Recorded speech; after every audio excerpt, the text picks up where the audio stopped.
Well, thanks for having me, and I'm really excited to share this topic with you guys today.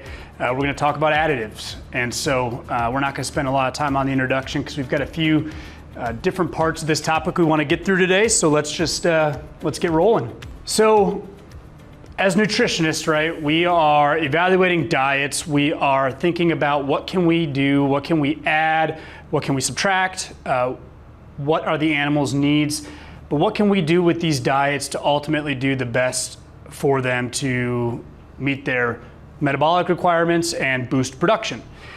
And additives can be a really key part of that, right? Failure to at least consider additives and what they can do for your operation is kind of like trying to drive your car with one of the more important parts, right? It's going to be really hard to get from point A to point B as an agricultural operation if we don't consider all the tools at our disposal. It's going to be really hard to get from point A to point B with your car if you're missing your steering wheel. Now, I am an American, and I will say that this steering wheel is on the right side, so this car is not from America. Do what you will with that information, but I just needed to point that out. It's the right side for us. That's exactly right. And so why feed additives, right? Typically we're adding feed additives into a diet because they serve some sort of purpose, right? And you're going to rely on somebody with technical expertise or knowledge of that additive to tell you what it is that it should be doing or what it is that it should be helping you with on your operation. There's some additives that are meant to improve immune function. Some additives that are meant to decrease lameness. Some additives maybe help us with reproductive health or function, or a really popular one right now is improve gut health. In the dairy space though, maybe we're hitting one of these things on the left, but ultimately what we are chasing is to try to improve milk production, right? So I think a really important question with additives to begin with is, why are we feeding it? That reason should be very clear to us. There's some other things we need to consider as well. So for example, what's the life stage or the status of the animal that we're providing these additives to?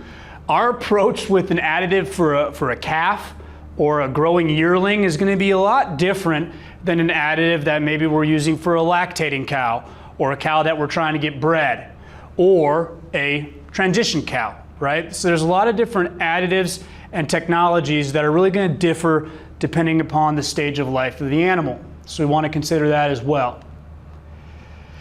The other thing we're going to want to consider is think of how far we've come as an industry.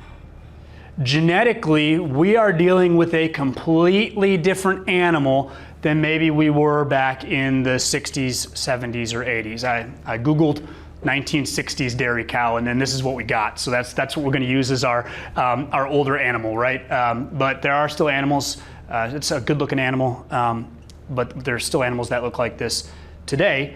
But what we need to consider is if you go from the 1980s till a little more recently, annual milk production in terms of kilos per cow per year has gone up by 60%, right? So we're dealing with an animal that is a completely different creature than what we were dealing with even 10, 15 years ago. If you look at milk production per cow, and here's just a summary of some of the larger milk producing countries out there, but you can see some countries are growing at a little bit faster of a rate in terms of milk production per cow, but you can see the trend globally. We're making more milk per cow. So we are experiencing an extreme increase in efficiency with our animals around the world. And if you start to look at that, that becomes even more prevalent with our high producing cows, right? If you look at high producing cows compared to low producing cows in this day and age, these animals are using a significantly less amount of what they're consuming just to maintain their body. Whereas a very significant part of what they're consuming is now going to milk production. These are very, very high performing animals. They're athletes. They're doing things that we didn't think were possible maybe 10 to 20 years ago. And that's where this is not my girl, not my cow, but this is where an animal like my gold comes into play, okay? This is an animal that is the current lactation record holder in the US as of a year or two ago. She was making 35,218 kgs in a single lactation. This is a world-class athlete, right? So that gets us into this conversation around additives, about how we manage them and how we incorporate them, right? Because a lot of folks tend to think, well, genetics have come such a long ways that I don't know that we need additives anymore. And I would actually argue that it's probably a little bit different. These animals have become so efficient, they're under so much stress, they're doing so much for our operations, that if we use additives right, I would argue that maybe the need for additives is even greater than it was 20, 30 years ago. Okay, what else do we need to consider? Well, if we're going to use an additive, we should probably know how it works. And the person that we're working with to determine if we should use it should probably be able to explain that to us. Right? So here's just a couple examples. One very common mode of action for additives is to improve gut health. So if we're dealing with an additive, maybe improving gut health is improving the tight junctions or how stable those cells are within the gut. Maybe it's just improving the population of the gut by adding good bugs. Maybe it's doing something to remove bad bugs. Maybe the mode of action is to improve insulin sensitivity. Okay, and I'm not going to quiz you guys on this or go through this in a ton of detail, but if that's the mode of action of a particular additive, we should probably, somebody should be able to explain to us how it's doing what it's doing and how it's working. It should be a mode of action that we can believe in, that we can understand, and that we can trust. So there are a lot of additives out there, right? I mean, an additive for every day of the year if you wanted there to be. And what's the most common thing you hear when you're considering purchasing or using an additive? I'm gonna get you a liter of milk, right? Well, if additive A gets you a liter of milk, and additive B gets you a liter of milk, and additive C gets you a liter of milk, and additive D gets you a liter of milk, our cows are gonna be shooting for the moon, right? Why do anything different with management, right? When all you need to do is add 30 additives and all your cows will make 100 liters a day and life's gonna be good, okay? But unfortunately, when it comes to additives, it's not all additive, right? Each liter doesn't equal another liter, doesn't equal another liter, and that's why it's important for us to understand how these things are working and go through some of the things that I just talked about with our consultants and technical advisors. Because at some point we begin to run into the law of diminishing returns, okay? Early on in a production system with our farms, with our operations, we can make changes or we can add things to the diet, make changes to the diet, and we're gonna see a pretty steep increase in terms of production. Okay, there's gonna be a big return per each one of those investments or one of those changes. But eventually, right, as we start to do more, as our system becomes more efficient, becomes more defined, more refined, each one of those changes, you're spending money, but you're not getting as much back for every dollar you spend, right, or every investment you make. And that's the same way it can be with additives, right? If we just keep adding things, right, eventually our unit of increase per change or per addition, it's just not there. And eventually we could get to the point where the amount of money that we are spending is outweighing the return, right? And again, that's why it becomes really important for us to understand mode of action and for us to understand how these things are working in a given life stage. I just want to put out a plug for an individual from the States. His name is Dr. Mike Hutchins from the University of Illinois. Mike has done a fantastic job of outlining different feed additives, how they work, and what sort of return on investment you can expect from them.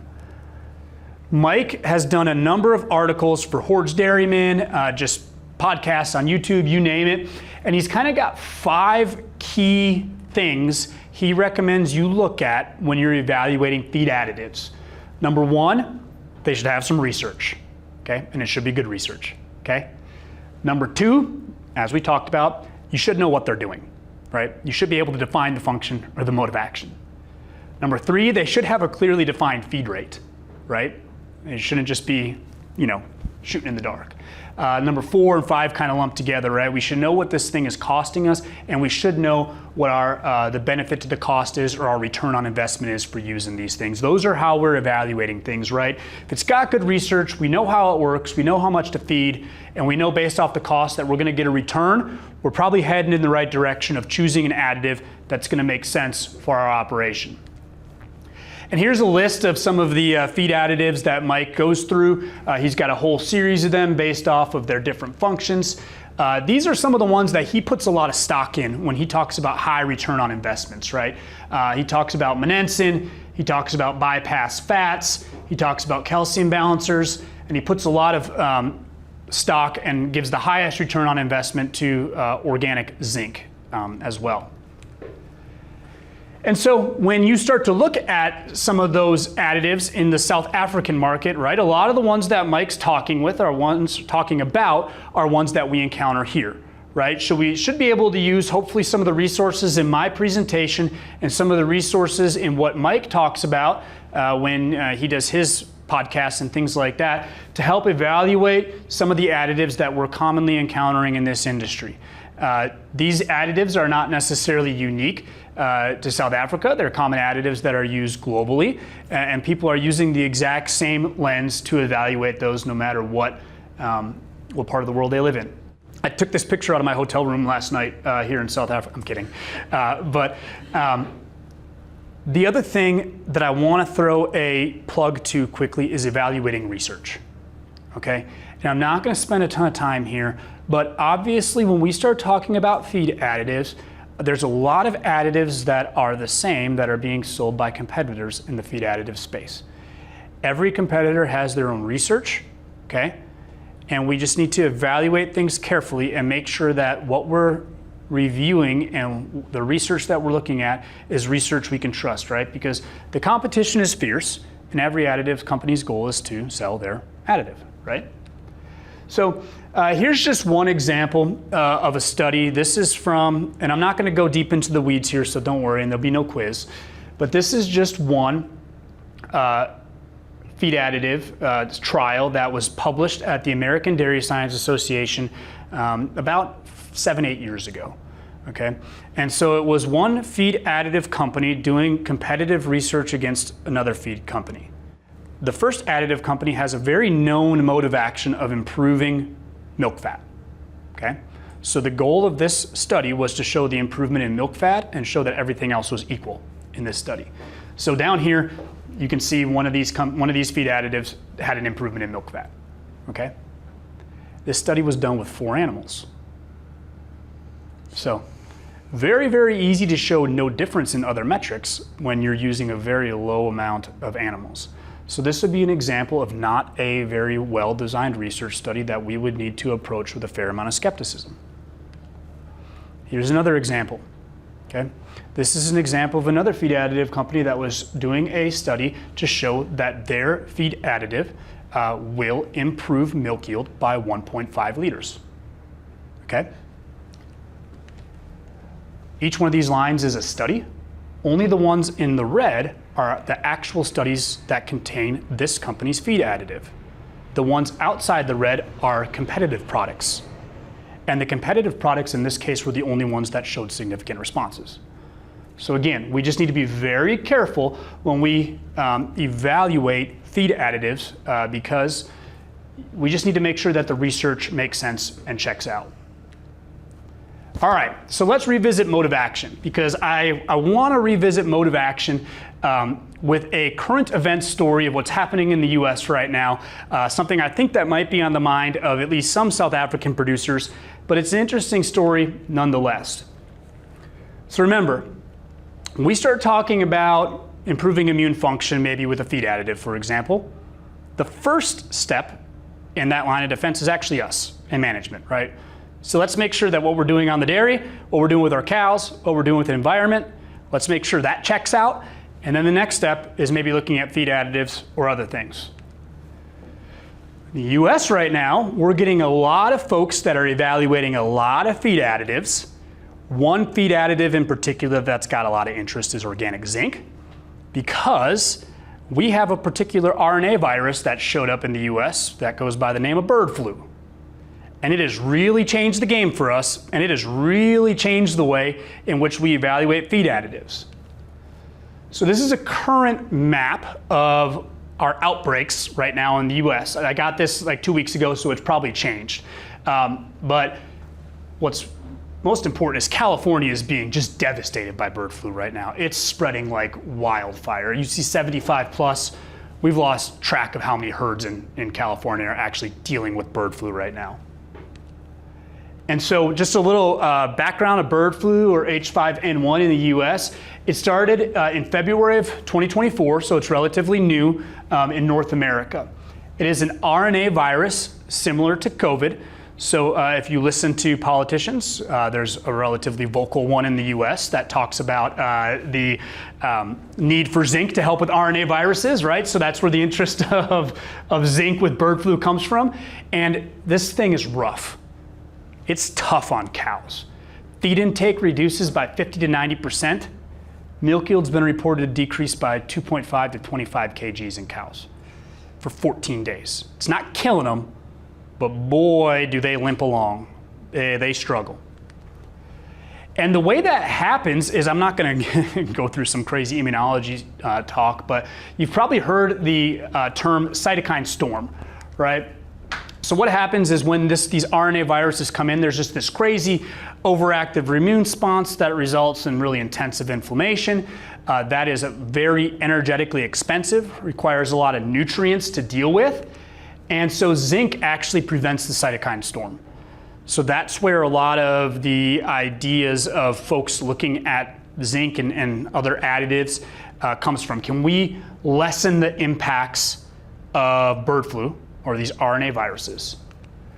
And so if you want to compare it to COVID, right, just to give you an idea of what we're dealing with a COVID patient, we're going to use kind of a COVID patient as our example for a bird flu cow, right?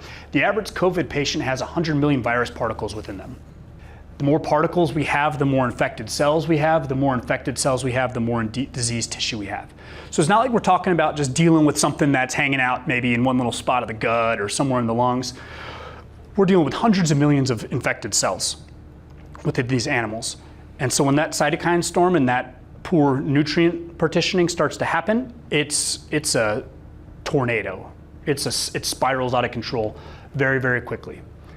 And when you think about the role that zinc or minerals even can play in preventing RNA viruses, right? Zinc is the top one, second only to calcium, right? Calcium is the only other mineral in the animal's body that's involved in more immune functions than zinc. And there's over 150 zinc-dependent proteins that are involved with prevention of RNA viruses. Okay, so that's why this thing's getting so much attention. And so if you think about zinc in a little more detail, zinc improves the immune cell's response to a virus. Zinc is needed for zinc-dependent protein production, and those are the proteins that kill these RNA viruses. And specifically, zinc prevents RNA virus replication. And it does that by displacing magnesium. So within the cell, you have RNA viruses replicating. They require the mineral magnesium to do so. Quite simply, when we have adequate zinc intake and zinc status, that magnesium is replaced by zinc. The RNA virus cannot replicate, right? But you have to have a highly available form of zinc that can actually get in the cell, right, to have these benefits, which is where some of the renewed interest, or a lot of increased interest in looking at these things and evaluating them as feed additives has come from. All right. You're probably sick of me talking about bird flu by now, okay? You're probably sick of me talking about science by now. So let's talk about a real-world application of how we manage and decide when to use feed additives. Okay, so what do you do when times get tough? All right, so this is an American joke. You know how when you've got kids, they say, let them play in the dirt, get a little bit of dirt in their face, right, to inoculate their guts and their immune system. Well, Waffle House is what you eat in the States if you want to inoculate your gut for American food. All right? So this guy's stealing a tire, right? So what do you do when times get tough, right? It's this concept of first in, last out, okay? The idea of this is if you find an additive that you trust and a product that is working for you and getting results, it should be the first thing that you put in to your diet and the last thing you remove when time gets tough. So we're using a 300 cow dairy here as an example that is using an organic zinc product that resulted in an 8% increase in feed efficiency, a 4% increase in milk production, and then there's some other things not shown here, but they experienced some reproductive efficiencies and things like that as well. But here's just the lay of the land for this particular dairy. And life was good, right? Things were going well for that dairy. They were experiencing great production, good animal health, good transition health, good reproduction. And so here's just a little bit more information about this dairy. And I've got this spreadsheet. If anybody's interested in talking about it over a coffee or a beer later, we can certainly do so. But we've got different prices plugged in here. They experienced over a 1 liter per day increase in milk per head per day, okay? And they saw a fertility improvement. They were sitting at a pregnancy rate of 24%, so they did experience the fertility improvement also when they started using this organic zinc product. And in terms of feeding the product, it was costing them about $11,000 a year. Okay, so that was their total feed cost for the 300 cows. Okay, about 1.8% of their yearly feed costs. Okay, so I hope I've done a decent job of setting the stage. All right, but so we've got these things and these technologies that we're using and investing in, but what do we do here when our milk price dips? What do we do here when it dips further? We already thought it was bad and then it gets worse. What do we do when it starts to recover and we think we see the light at the end of the tunnel and then it dips again? And then what do we do when we get back to normal and then it comes crashing down, right? When times get tough, milk prices drop, or you could inverse this and say feed prices increase, what do we do?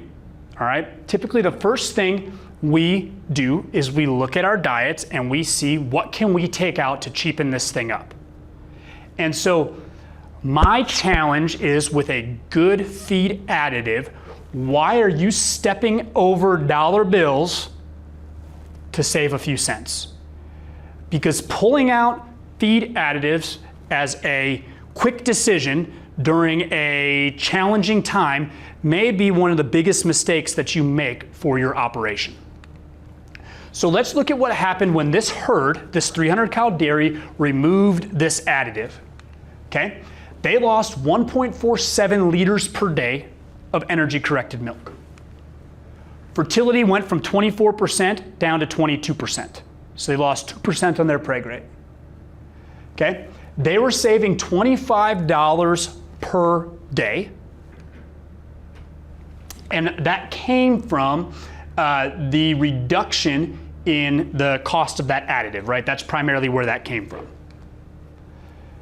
But they saved $9,000 to $11,000 a day in feed costs, so they saved that much money. This herd, based off the reduction in fertility, the reduction in milk, this herd lost $75,000 in profit. So I don't have a PhD in math, but that doesn't seem to check out, okay? They saw that quick, it was 1.8% of their feed costs, they saw that quick save $1, right? Save a couple cents per head per day, but they lost sight of the whole enterprise and they ended up making a decision that cost them significantly more money in the long run. So don't jump to conclusions and pull out those additives or those helpful technologies when times get tough, because it could end up costing you more than what you realize. And so in this particular farm situation, what we ended up doing was working the math, okay? So this farm was milking 300 cows and they were getting good milk yield, good production. We'll just say this bottle is all production, okay? And so what they did was they pulled the additive and production went down.